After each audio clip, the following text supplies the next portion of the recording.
Welcome back, listeners, to another episode of The New Standard. And as always, I have my partner in crime to my left, Neal Coulong. And Neal, I'm feeling great this morning. You know why? I don't, specifically, if you're asking. I'm immunized. Good. That's good. That's Feeling good. fantastic. We know your presence on this show depends entirely upon you being immunized. So Yes. So I'm feeling fantastic because I'll be able to perform today because I'm immunized. But with you're that, so listeners, clever, Lance. You yes, pulled the wool over everybody's eyes. That yes, was I great. did. Yes, I did. And What a week. God, like it's not my been fun. like my fellow immunized player, we are both cowmen. So we are Sounds good. both immunized. We're partners in immunization. We're You told cow me bears and you, immunized. you told me off air here that I was going to laugh at the first thing that you said. And I definitely did. I was expecting some type of Cal based retort. I'm But not that sure how well this is doing for you. But you know what? As an NDSU guy, Carson Wentz didn't get vaccinated either. I don't know what Trey Lance has done or Easton Stick or we have way more quarterbacks in the NFL than you do, Lance. How does we that do. happen? We have the floor and we have the ceiling. The ceiling is Rogers, and the floor is that guy in Detroit. So we have the ceiling and we have the I, floor. I'm not gonna lie. I totally forgot that guy from Detroit, or that guy in Detroit, went to Cal. You can just Yes. forget about him. Don't worry about Yeah. him. I'm not gonna bring that up till next week. Yeah. Jared Goff. Side note, Jared Goff's a good guy. I met him several times. Yeah, we're Doing some poking fun. booster stuff. It's Yeah, he's a good guy. He's like many players before we jump into the show in the National Football League. That you need the pieces need to be right around him for him to have success. So he's no different than anybody else. But welcome everybody on the live chat to the show. Want to thank you for hopping on this morning. Very early for me, so I know it's very early for you. Want to give a big shout out to the sponsor of the show, High Bar Apparel. Big up to him. Big up to Steven Johnson, my cousin. Make sure you guys go to apparel.com and support him in his merch, hats, shirts, hoodies, all that good stuff for the holiday season. If you want to participate in the show, make sure you give us a like and a subscribe on YouTube. Also, the show is available on all popular platforms, podcast platforms, iTunes, Spotify, Google Podcasts, etc. You can find us and my beautiful mug everywhere. First thing I want to do when we jump into the show, I want to jump into the Melvin Ingram trade, and I want to jump into a quote from Mike Tomlin before we break down the trade. And I love how Tomlin frames things.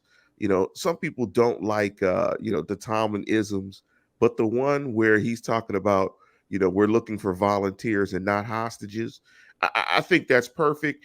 I think he also, I'm going to paraphrase from him. He also talked about how they were satisfied with the development of Highsmith. See, I corrected myself.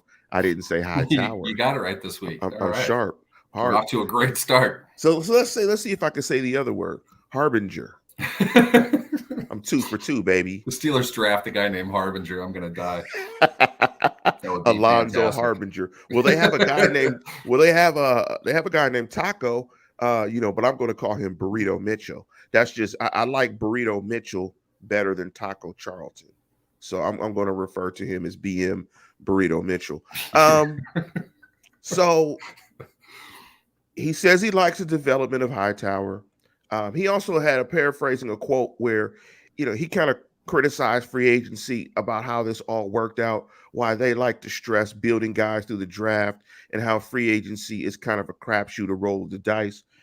Before we break down your thoughts, before you give me your thoughts on the Ingram trade, what was the compensation for the trade? And then give me your thoughts about the trade itself. Compensation was a conditional sixth round pick. We don't know what those conditions are as it sits, but you can almost guarantee that it snaps. Really, it's just a way for Kansas City to protect themselves, considering that Ingram did miss the last game with injury. It's usually something that's thrown in on deadline trades just to make sure a team that's giving up assets in the middle of the season for a player is going to be able to get something from the player during the season. I wouldn't worry about that a whole lot. call it a 6th round pick. That is probably about what you would expect to get, maybe a little bit higher. I kind of thought it'd be a late 7, maybe even in a future year. The fact that they got a 6th in the coming draft, I think is good. You really, Melvin Ingram is not Von Miller. You're not pulling in serious capital in the middle of the season to acquire a player of his caliber. He's a good player. He's not Von Miller. So with that, especially too, considering Denver is paying Von Miller's salary and the Rams aren't, it makes more sense that he went for a lot more draft capital than Ingram did. I don't know the details on what Kansas City would be paying of Ingram's salary, but I know that the Steelers most often, in fact, we could probably say this always, pay signing bonuses out in the year that they're given in game installments. So if his signing bonus was, say, you're going to call me on math at this point in the morning, this is stupid, but say that it was $16 million or $17 million, he would get $1 million per game throughout the season. That's how they pay it. They don't pay in a lump sum. So that money is still active for the Chiefs to pay. Sometimes the negotiation will go into what the new team is going to pick up of that. I would imagine Kansas City is taking all of it. That's why the pick isn't very high. They're going to pay him the rest of the way. The Steelers are going to get a pick in 2022. And, volunteers, not hostages. I want to say, give a big shout out to all of our volunteers watching in this morning. You guys are not hostages. We appreciate that. It's more the idea that if a player doesn't want to be on a team, a coach doesn't want the player on the team either. And I like that mentality. I think that's the right way to go for the long term. It's telling everybody, look, if you want to be here, don't be here. But if you're here, you're going to fall in line. You're going to do things the way this team does things. Melvin Ingram, in my opinion, I think he signed a 1-year deal with the idea in mind of getting traded, simply because he doesn't have any security beyond this season. The main reason he doesn't is because he was hurt, and he signed in July or August. I think it was late July. He signed right before camp. So his idea was, I'm going to show everybody that I'm healthy, and when I am, I can go somewhere who will give me a long-term deal. The Steelers are not going to give him a long-term deal. I think everybody knows that. So it puts him in a position to get more snaps somewhere else than he probably would have had in Pittsburgh. Not that he never would have played, but not as many as he would have liked in his effort to maximize his value in free agency next year. I think that's pretty – I don't like that. I don't think Mike Tomlin likes that. I don't think you're going to see the Steelers sign a guy at his level to a 1-year contract ever again. I think that's over in Pittsburgh because of this. It's nonsense that they have to get held hostage essentially by a role player on their team because he wants to boost his value long-term. I don't blame him for that, but it's still kind of a bunk move. But that's life in the National Football League sometimes. Let me give you a real world analogy, listeners. It's like when you're looking for a job, you're out of work, you're looking for a job, and you take a job that you don't want because you need to get paid, and it's easier to look for a job while you're getting paid for a job. So I understand exactly what Ingram did, but I like what Mike Tomlin said about Highsmith, and I think the releasing of Ingram in part also suggests that Highsmith is playing good football. And I think if you look at the tape and you review and look at Game Pass and look at the tape, I think Highsmith is playing better football than Ingram. I think Ingram, of course, started with a splash in Buffalo, but I think this bodes well for the development of the 3rd-round draft pick in Highsmith. What's your thoughts on Highsmith, how Highsmith's play impacted the trade, and what do you think about his development so far? I think Highsmith played the 2 best games of his career in back-to-back weeks leading into the trade deadline. So in that regard, I can see why a player like Ingram would kind of look at this in the short term and say, my snap counts have nowhere to go but down unless a guy gets hurt, and I can't control that. But the key thing to remember here is the trade deadline is a final act, okay? It's not quite the middle of the season, but it's pretty close to it. And he can't do anything beyond this. So this was the time he had to act if he was going to act. Highsmith's play, I think, kind of feeds into it, but you look at their snap counts when all 3 outside linebackers were healthy. Between Ingram, Highsmith, and Watt, Ingram was the odd man out of that. And I think it stands to reason that he was probably signed to be the 3rd guy. And he knew that when he signed. Highsmith was the developmental project. the Steelers wanted to have on the field for the sake of his development, because he's the cheap option. Ingram was not coming back next year. We all knew that. Everybody should have known that, up to and including Melvin Ingram. So top to bottom, I think they want Highsmith to be the man on that side. They want him to take the bulk of the snaps. I think there's still a role for Melvin Ingram, Lance. This is something we've talked about since he signed this offseason. The role that he has is not purely just as the rushing outside linebacker. He can play inside. They have packages we saw early on in the season where all three of them were on the field. There was value. He had utility value within this team to be able to play. So the fact he didn't want to do that, or he found a situation, I'm not even sure how much better it's going to be for him in Kansas City, to be honest with you. Not a good defense. They're struggling right now. I don't know if he's really helping himself with this move. But the bottom line is Highsmith is playing well. Watt is Watt, and he's going to continue to play well. They, once again, don't have great depth at that position outside of Bison, Derek Tuska, and something called Taco Charlton, who's not – his historical legacy is the guy that the Cowboys took over TJ Watt. So they don't have the depth that they had before. I think it hurts the team. It helps Highsmith in his development, because Highsmith is looking like a really good player right now. And that's a very positive thing for the Steelers to have a guy on the cheap for another 2 years beyond this one, playing at the level that he's at. Ingram, I don't think he gets in the way of that development. They're already not playing. They didn't want to play either of those guys, 90% of the snaps. They hadn't been. It's not what they want out of everything. So it does hurt the team a bit. I think Highsmith's development is pointed up either way, and that's one value to this. He doesn't have a veteran breathing down his neck. He doesn't have a veteran making comments, unnamed through his agent to the media that, the veteran's better than the kid that's in there now.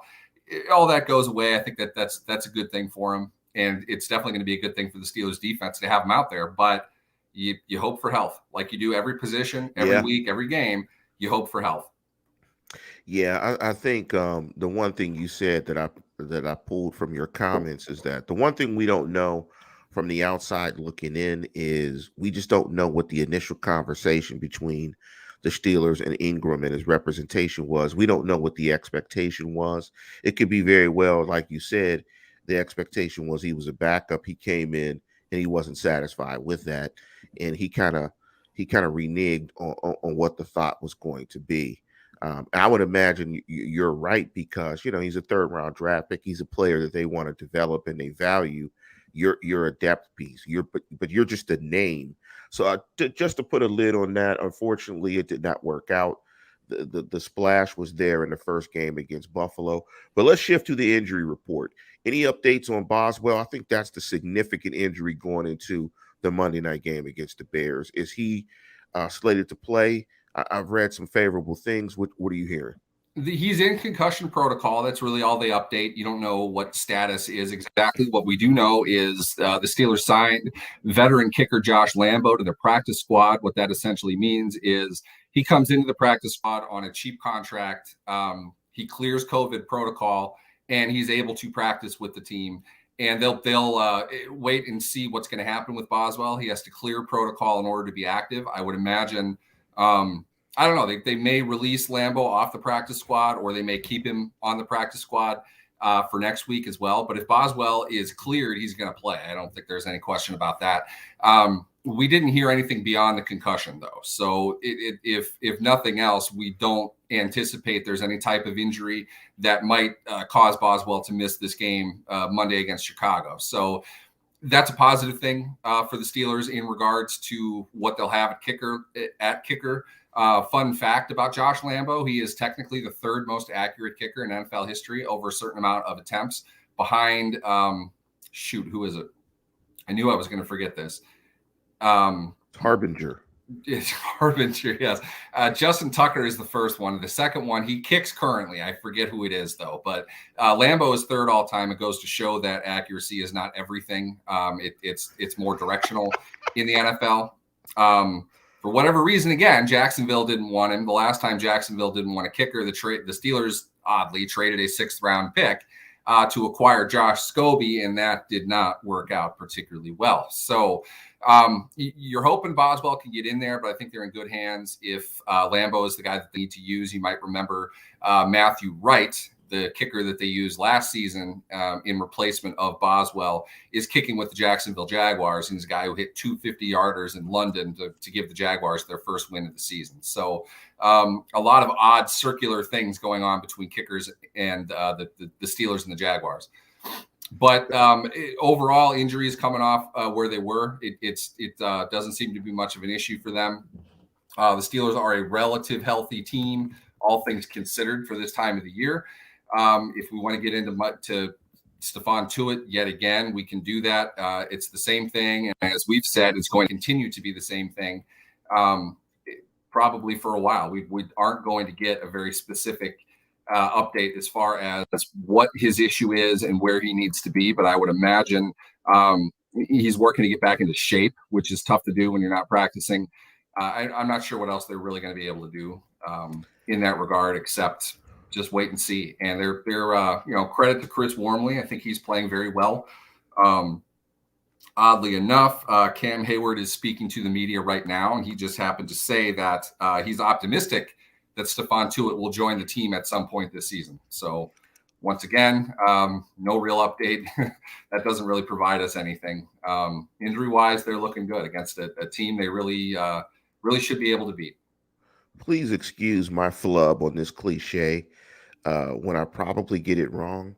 I guess with Tuitt, hope springs eternal. Is that the correct cliche? Could be, yes. I think yes. that's one good. Of the many I think we can use here. I am cliche challenged. Before we jump into your Neal's number to recap the Browns game, were you surprised that Eric Ebron didn't get traded? And by the way, I was surprised they didn't get an 8th round pick for Melvin Ingram at this point. Were you surprised that Eric Ebron is still in the roster and wasn't traded? I'm not. I don't think there's any value for Eric Ebron in the league. I think that's just one of those moves where, he's being phased out of the offense and he's just not going to be a Steeler next year, and he's a depth piece. Are you surprised he's still a Steeler? I am not. Okay, I think there are two parts to this question. One, are you surprised he was traded? No, I don't think anybody is giving up assets for Eric Ebron right now. And Eric Ebron, Doritos, Cool Ranch. Eric Ebron is mostly at fault for that. He's not a strong all-around player, and that kind of hurts his overall value when it seems he's declining as a receiver. So, he doesn't have much game. And I think everyone's going to look at the fact that a rookie taken in the 2nd round is outperforming him by leaps and bounds, along with a guy in his 4th year now, taken in the 5th round, who played quarterback in college, is now outperforming him. You put that together, what do we want Ebron and his combined salary that's well more than twice as much as the two guys I just mentioned, closer to 3 times as much? They're not going to want to pick up his contract the rest of the way. So I don't think anybody would have given up assets for him. At the same time, if anybody else wanted him, he would have done what Melvin Ingram did. He would have asked for, to move in some way, ask for a trade. And if it doesn't work out, cut him. I said Melvin Ingram. I meant Deshaun Jackson. Deshaun Jackson, the Rams, didn't like his role on the team. They tried to trade him. It didn't work. When the trade deadline passed, they cut him. Steelers have not, as of now anyway, have not cut Ebron. So to some degree, they feel like there's a role for him. Although I don't think that's going to be the case. I don't think you're going to see Ebron a whole lot the rest of the way. A time or two here and there, but nothing substantial. I would guess usually what happens is teams can grant permission to a player, which really means his representation. So an agent can go ask the general manager, can I go look around for a trade? The general manager says yes. He goes and talks to teams about a trade. In that conversation, it's like, well, we don't want to give up anything for him, but we'd sign him if he was a free agent. We're not going to pick up his contract. So if he clears waivers, we'd sign him as a free agent at that point. I think they explored that option as well and still didn't have interest. Otherwise, I think he'd be cut. So the fact that they have not cut him as of now, which I'm not saying, can't happen. The Steelers tend to be, let's wait and see this week, kind of look at the matchups that we have. If this is a move we want to make, we'll make it. They tend to be more later in the week transactional than earlier. So we'll wait and see if anything on that in that regard happens, but I don't think that it will. I think Ebron's going to stay where he is. he was never coming back next year anyway. I was kind of surprised he stuck around this year, and that was almost entirely because they had a very, very shallow tight end group, and it wasn't very good. They were kind of stuck with Ebron's salary.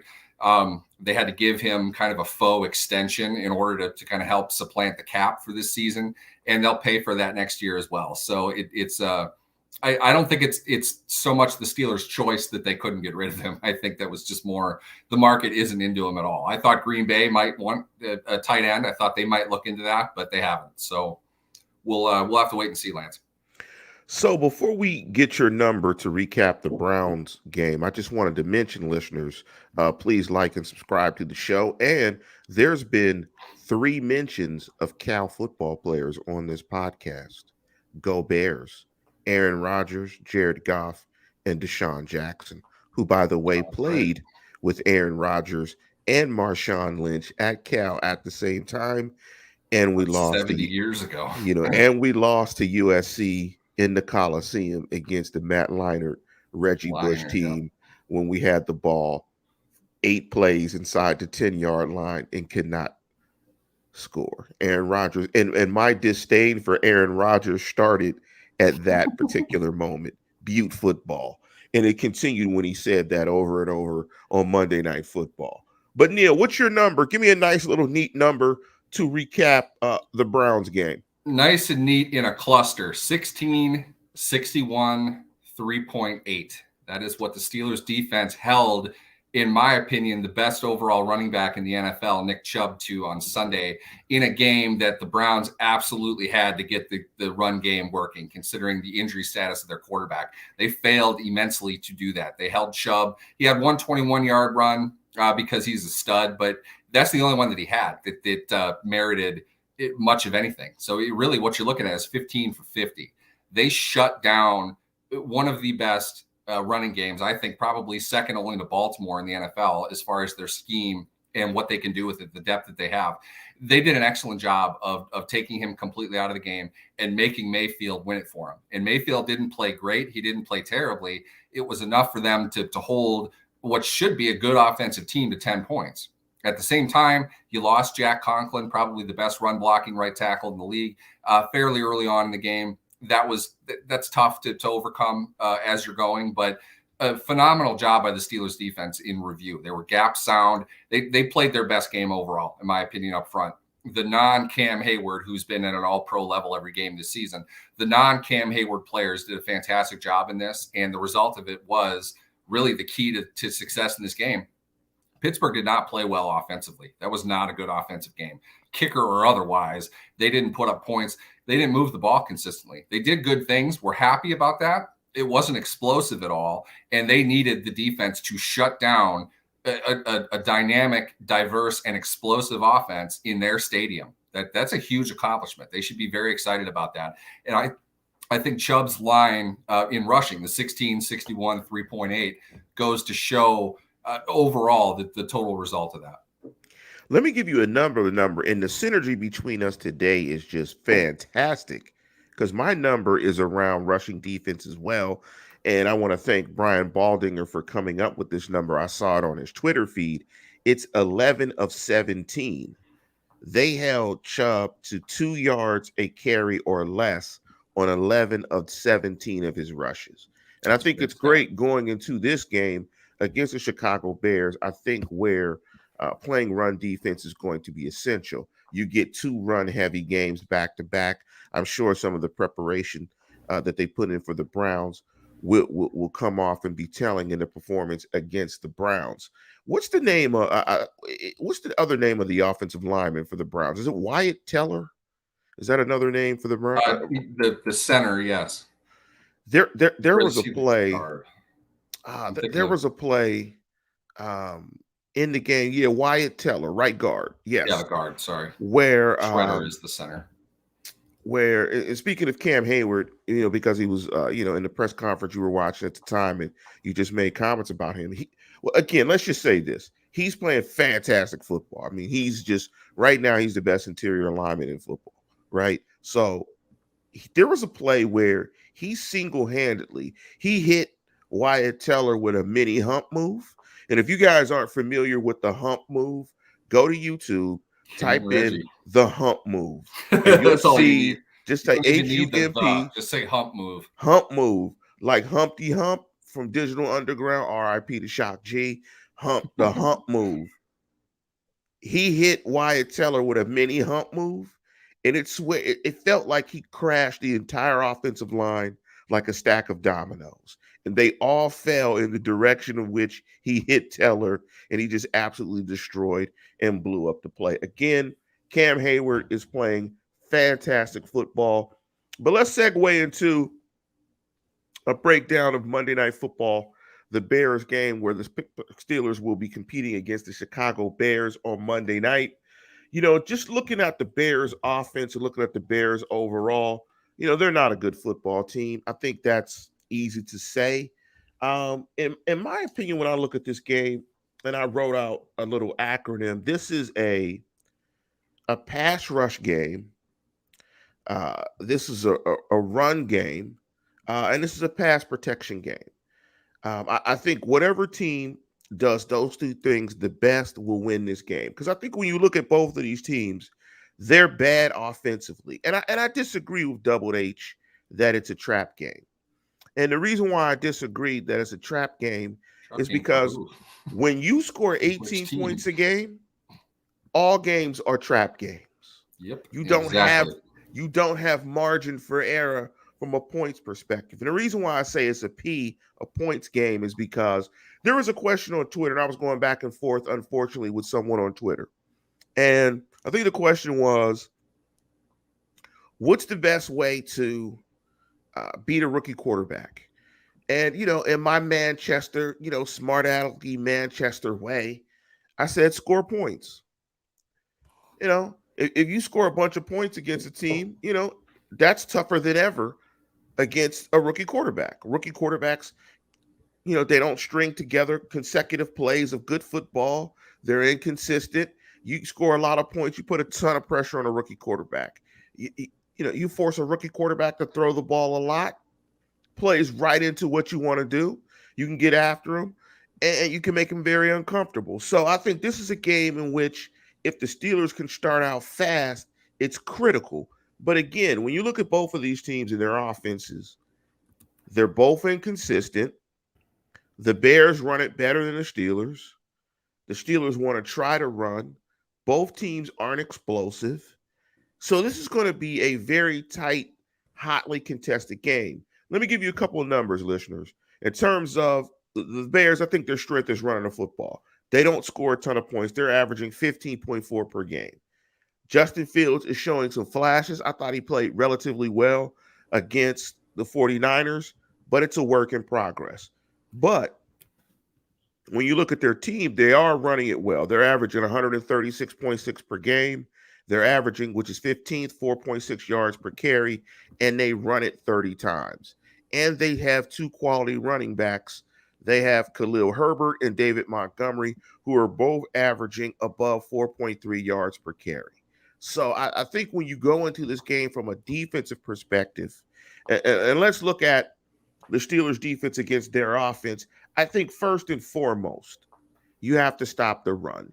In terms of, and you've got to get pressure on Justin Fields. They're giving up 3.8 sacks per game. A lot of that, I think, is due to Justin Fields getting out of the pocket and getting flushed really early and giving up on some stuff. But I think you have to get to Justin Fields. You have to rush him smartly, and you have to tackle him. This is a guy in which you need to tackle. He's a big physical guy, and he will hurt you if you can't tackle him and get him to the ground. So I think when you're looking at the Steelers' defense against this Bears offense, you've got to stop the run and you've got to get pressure on Fields. What's your thoughts in this breakdown, and how do the Steelers' defense match up against this Bears offense? What you hate about the rookie quarterback is they're scheming to stay away from everything that you just said. What they want to do is establish the run so they can gain yards and set their quarterback up. That's something the Steelers have struggled with, not on a game-to-game basis, but they've run into that challenge before. Fields, I think the best way to describe him from what I saw is he's absolutely fearless in the pocket. He's fearless or he's clueless, one of the two, but Those two things might be the same. I mean, he takes an inordinate amount of sacks for how athletic he is, for how quick as he is on his feet. I think there's something going on as far as how they're coaching him to stay in the pocket, don't let him run, and that's kind of freezing him in place. He's having a tough time surviving pressure without being able to utilize the way that he's escaped the pocket his entire career, which is to run. There's a difference between moving and running. He is a mobile quarterback. He can make plays out on the edge. I don't think they want him to do that a whole lot. They've only called like 5 design runs for him so far at this point in his career. That seems less than ideal for the type of offense that they're running and for the type of runner that he is. They're able to run the ball. They're a decent running football team. That's why they probably have 3 wins this season when they don't really, they probably shouldn't have 3 wins. They're able to run the ball and they can rush the passer. I agree with you in that regard. That creates a difficult environment for a defense to have to defend. I mean, there are a lot of different things the Bears are going to be able to do to overcome their lack of vertical passing. Fields is not a very good downfield passer right now. He's a young player. I'm not trying to rip the guy to death or anything like that. I just think that there's an inordinate amount of criticism that's given to the head coach when the popular rookie quarterback gets on the field and isn't any good. You cannot objectively tell me that Justin Fields is a good quarterback. You just can't. Okay. It's impossible. I like Justin Fields. He was a player I hoped on, hope beyond hope that Steelers would have been able to figure out a way to get in the draft this past year. I like his future a whole lot. He's not playing well. A lot of that is on him. It's not all on the coaching. A lot of that is on him. The coach didn't throw 7 interceptions. The coach isn't taking 5 sacks a game. So for Pittsburgh, they're going to be able to run the ball to some success, and the Steelers are going to aim to take away their run the way that they do. The question is, can they get to Fields and pressure him? To your point, that's how you screw up a rookie quarterback. You give him bizarre coverage that he can't figure out and freeze him mentally, keep him in place for a half a second longer, and reap the benefits of sacks, tipped passes, batted passes, and eventually turnovers. That's what Pittsburgh needs to do. And ironically, it's exactly what they have not done in their previous 3 games against Chicago, all of which they lost, being favorites in those games. So I would worry about this less as a trap and more Chicago is built to beat a team that stops the run probably better than it rushes the quarterback at this point in the season, simply because that's really what you need to do if you want to mess a rookie quarterback up. You've got to get in his face. You can't let them have any success running the ball. You need to create 3rd and longs. This goes to what Romo was saying before the game against the Browns. Pittsburgh needs to win the early downs, and that means stopping the run. When you stop the run, force the quarterback to throw down the field.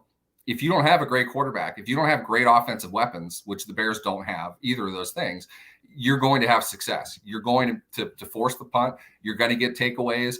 These are good things. Now, Pittsburgh has not been a great takeaway defense up to this point, but their coverage has been good. I thought the coverage did a great job on Sunday. In fact, I was surprised that Mayfield didn't throw an interception. Credit to him for throwing 30 times, many of which in long down situations, and not having turned the ball over at all. So they need to replicate a lot of that against a quarterback that should be worse off if they can keep him in the pocket. And the Steelers also, I'm sure everyone knows this, they rush from the edge to contain mobile quarterbacks within the pocket. They don't rush to put them on the ground necessarily. You want to squeeze them in. What that means is you stay disciplined and you use the offensive lineman kind of as a shield to push back into the quarterback.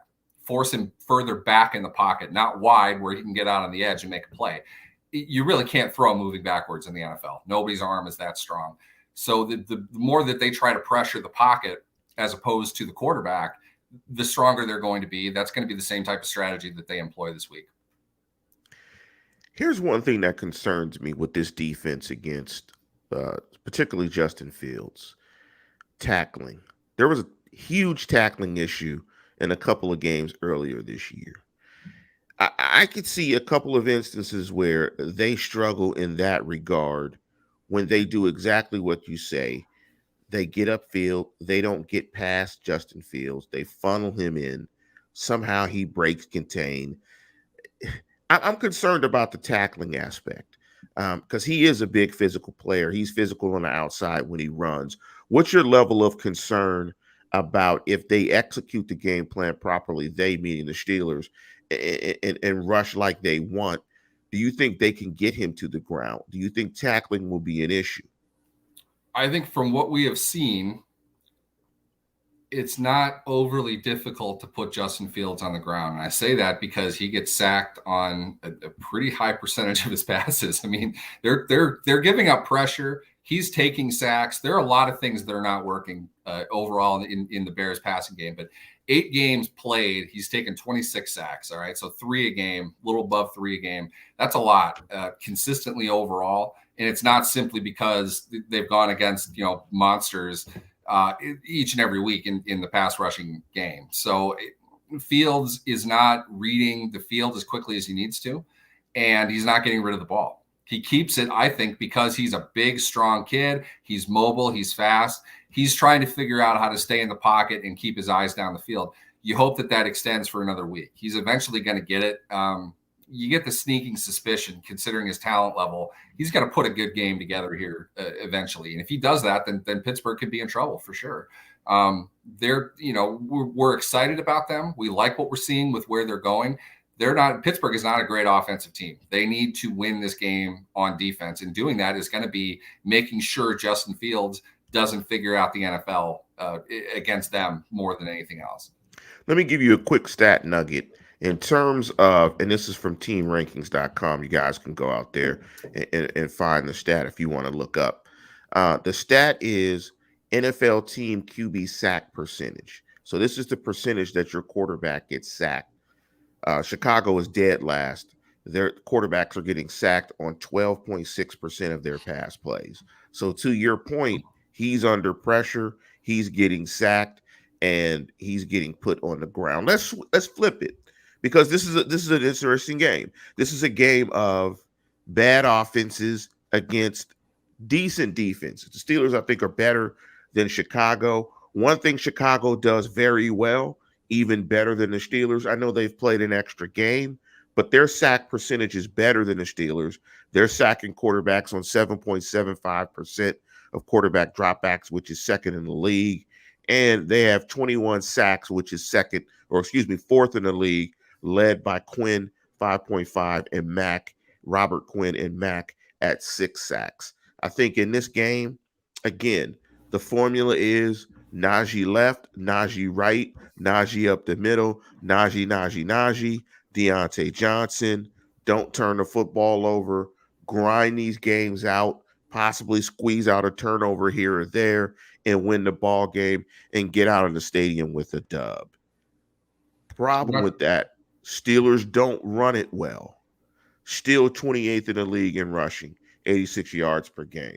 Still 28th in the league in terms of 3.7 yards per carry.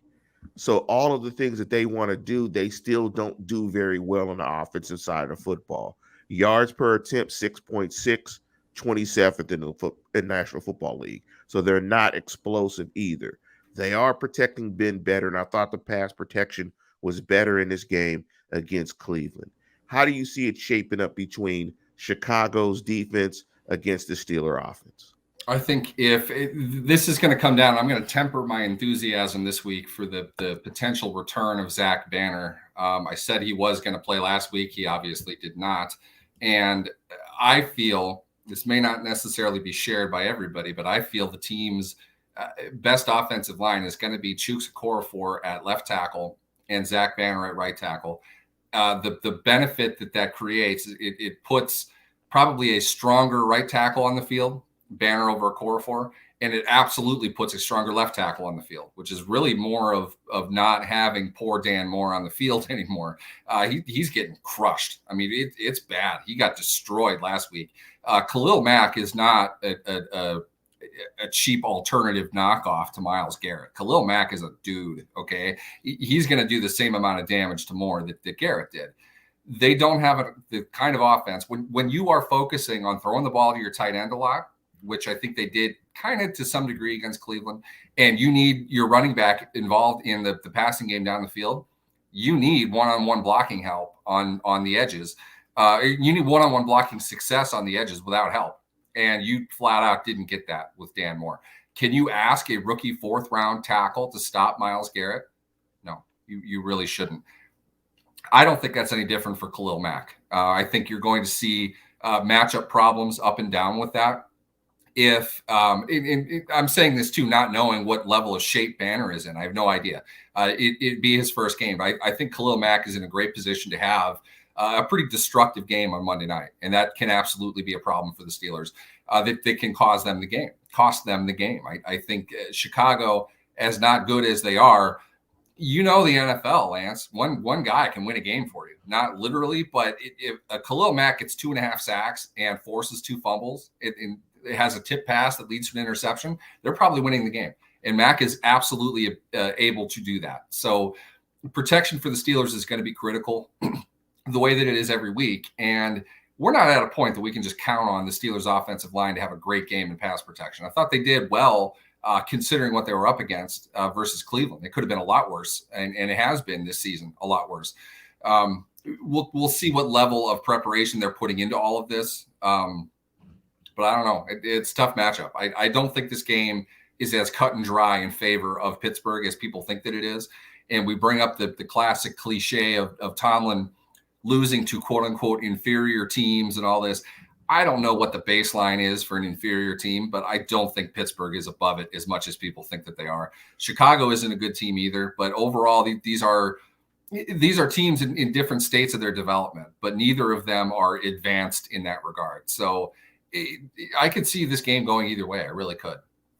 Thinking of the Steelers offense against the Bears defense, give me some stat lines. How many yards does Najee have?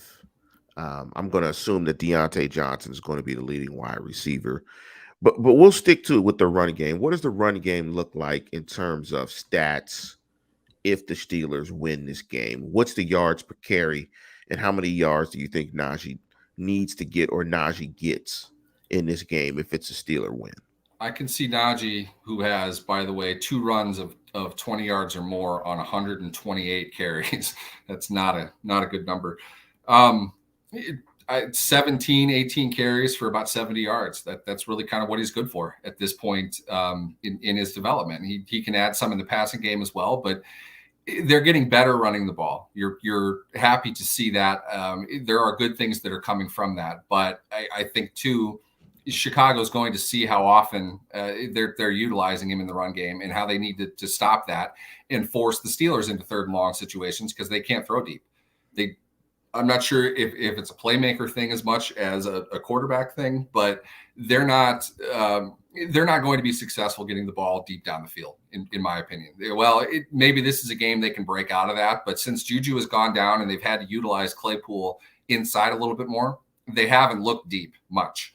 I don't think they threw a deep pass, like 20 plus yards in the air. I don't think they threw one against Cleveland, did they? Well, I don't think so either, but I know one thing for sure. They're not going to throw the ball to James Washington. So of course not. Why would they? That's for sure. It's not. No you point. can put him, it's like you can put him on the field, but the ball's not going in that direction.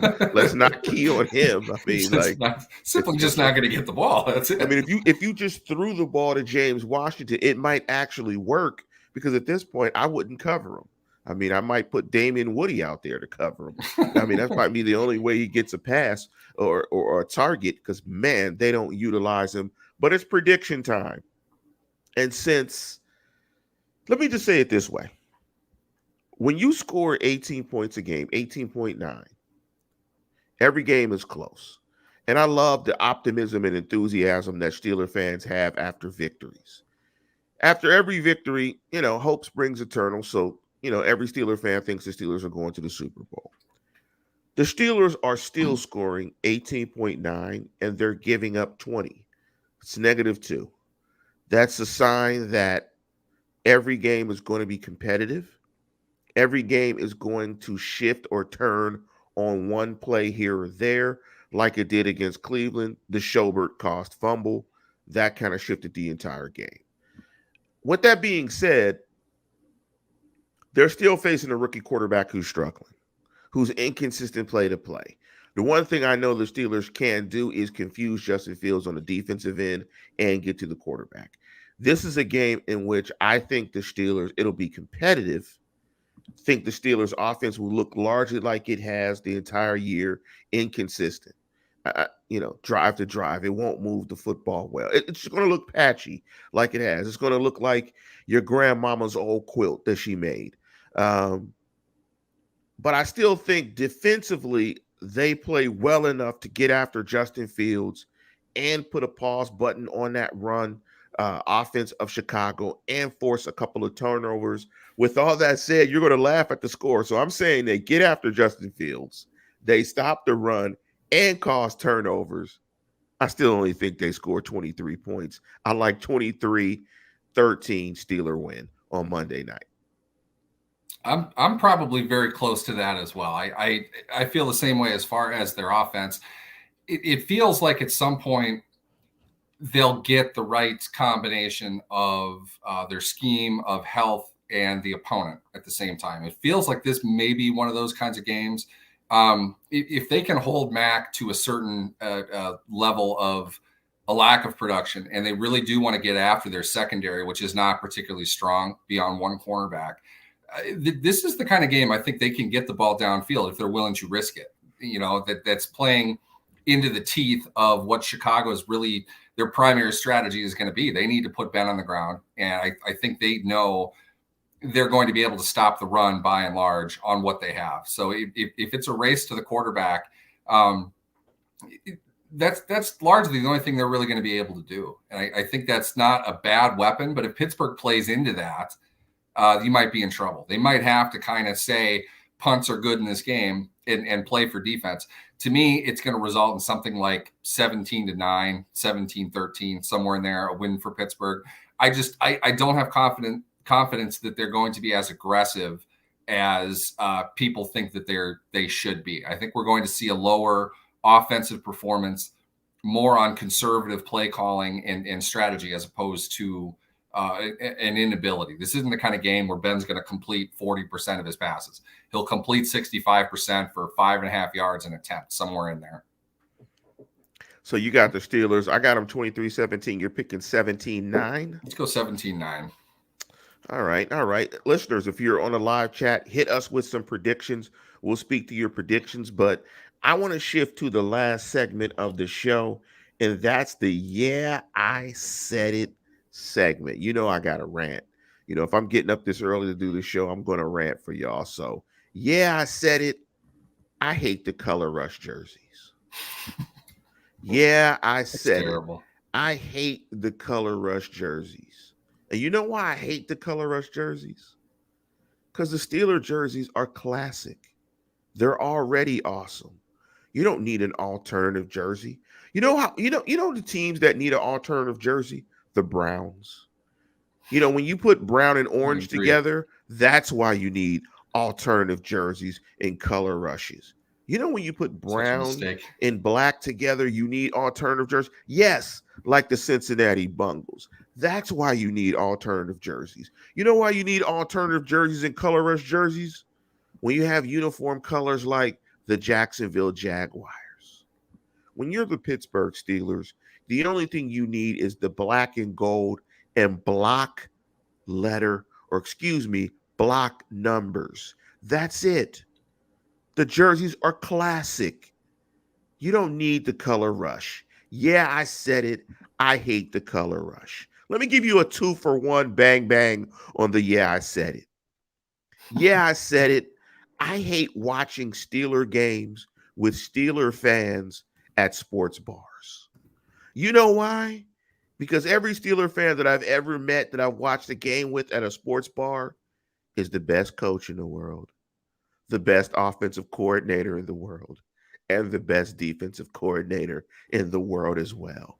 All I heard last Sunday was, run Najee, run Najee. Just give Najee the ball. Run Najee again. Najee left, Najee right.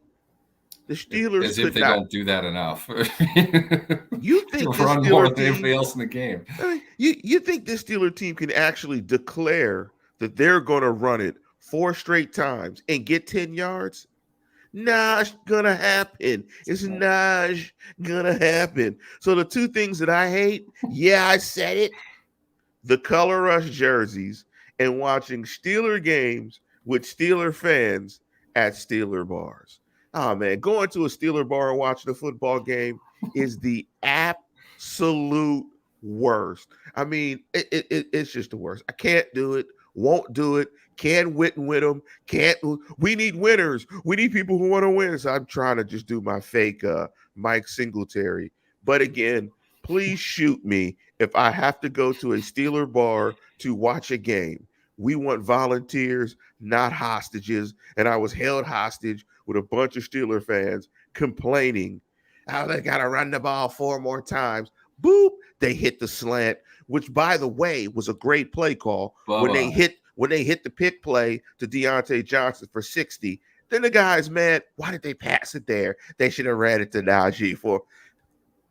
Yeah, A I high said it. percentage throw that doesn't go into the teeth of a defense that's fully prepared for you to run the ball because they know you're going to keep the clock running and they need to stop it. So it's the smart play call, and then they screwed up defensively. They didn't have a guy underneath to cut off that seam a little bit to keep him in the middle of the field, and the game was over. He caught the ball, he made the move upfield, and it was over. You know what that is, Neal? That's called good coaching. And I just want to point this out before we get out of here. That's called good coaching. You know what good coaching is? Good coaching is taking advantage of a tendency of another team in a critical situation and executing. They assumed rightly that they were going to get that coverage at that spot, at that down and distance with that formation. And Took advantage of it. they ran something similar on third down when Johnson got tackled. A Yeah. great play by the cornerback that, if anything, I think we talked about this on the show after the game. Newsome was the guy that did it. If Johnson didn't beat him off of his break as badly as he did, Newsome's not in position to roll over him and let his body trip him up. Kind of an odd situation where that play would have worked. That's why they went back to it when they needed a play. Deontay Johnson is developing into an excellent pre-stem receiver, which really means he's selling something other than what he's going to do before he breaks. The stem is when a receiver cuts in their route, whatever move they're going to put on. That's the stem. Deontay is very quick in and out of his breaks, which is a great thing for a receiver to have. Maybe the best thing for a receiver to have. The second best would be balance. So he's able to break and stay on balance and accelerate immediately after he cuts. They get him the ball at that point. He's in an opportune situation to make a play. That's what they were trying to do. That's a low percent, or it's a high percentage throw, not as high as running the ball, but they're not going to gain a yard, maybe 1 yard. By rushing in that situation. They get a first down, the game's over. So that they risked it, if you want to call it that. A high percentage throw to their best receiver, and he ended up making a play, and it kind of put an exclamation point on everything. So yeah, I said it. Hopefully that was a classic. Yeah, I said it, Ren. It felt good while it was coming out. I was like, yes. Well, pause. That sounded really funny as I said it, but yes, it did feel good as it was as it was coming out. But Neal, before we get out of here and close the program. Anything? Well, there's nothing you want to tease, but is there anything that you want to say before we get out of here? I would say, in contrast to what you said, I like the color rush jerseys. While I am a fan of the 70s block uniforms, the gray face masks, the simplified scheme within their jerseys, I think they have too much crap on it now. I've never really been a fan of that. More simple, the better. I appreciate that. But at the same time, give me the damn bumblebees, man. They play with those things on. It's an event when they're wearing those. And don't even try to tell me that it's not. Everybody in the league is noticing them when they're wearing that. The game brings a certain hype when they're wearing it. And they're a bunch of memorable Bumblebee games. And they only wore them a couple times twice a year. Toward the end, it was only once. That's where they are now. They're memory evoking to me right now. I really enjoyed seeing them. I still enjoy seeing them out on the streets. I totally get why people hate them, but in my opinion, those are the best uniforms they have. I really wish they'd bring those back. Before we get out of here, on a last note on the uniforms, if anybody can send me a link of where I can find the 1995 75th anniversary alternative Steeler uniform with the crest of Pittsburgh on the front. I love those. I want one of those. I have a bumblebee. And here's a great thing about a bumblebee, the bumblebee jersey. It seems odd that it would be. If you're a fat guy like me, they're slimming. So, yes, the bumblebees are great with the cocoa butter pants and the Love it. bumblebee socks. Love it. Yes, it is a great look. Anytime you can put cocoa butter on pants, it's great. And your pants can be cocoa butter colored. It's awesome. But with that, there's For the record, too, really quickly, yes, they are retired. They're not going to wear those anymore. The color rush is from the league. Teams get alternative jerseys. They don't have to be throwbacks, because some teams don't have throwback jerseys that are worth wearing. The team has a choice of what they want to do, and they get to wear those up to twice a year. Pittsburgh seems to be only breaking out the color rush once. Maybe they'll do it a second time. We'll see. But it definitely will not be the bumblebees. It really seems like they want to sell the color rush more than anything now. I would love the all white ones, the all white uniforms that they wore back in the day too. I'd go for those too. Go all white with the color rush. But hey, I'm not a color rush fan. Yeah, I said it. Double H is right. There were a ton of ugly uniforms that 75th season. By the way, that Arizona Cardinal game where the Steelers played the Arizona Cardinals with that color, with that alternative 75 jersey, that was one of the hardest hitting football games I've ever seen in my life. Avoid Lloyd was absolutely on a mission, killing people.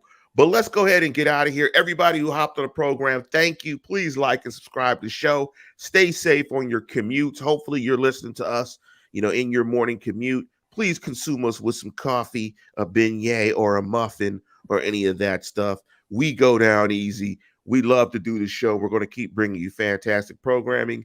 I'm going to already say it and tell you, Neal will not be on the show on Monday night.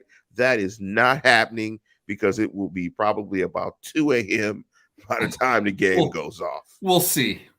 Monday night isn't as bad because I don't have to work that much. Sunday night is bad because I'm up at 6 doing stuff up until kickoff, and then after it's more out of concern for you guys. You don't want to see me at that point of the night. We do want to see Neal at night. We do want to see Neal. Neal after dark is even uglier than he is in the morning. So it's usually a very rough day. It's not like I'm plastered drunk or anything. It's a really, really long day. But Monday night is doable because I don't have as much to do on Mondays as compared to Sunday. So I can probably hop on Monday after the game. It'll be super late, and you guys are going to be scared of me, but I'm okay with it if you are. But that, man, we're going to go ahead and get out of here. Yes, I am going to hit you up because I do want to see Neal After Dark. That'll be great. That'll be a segment, Neal After Dark. Let you just open the floor up and let you stomp on the couch like Rick James and Dave Chappelle. Let you just get busy. But with that, we're going to go ahead and conclude the show. And as always, tune in, tell a friend, and subscribe. Thank you guys for hopping on the program. Go Steelers.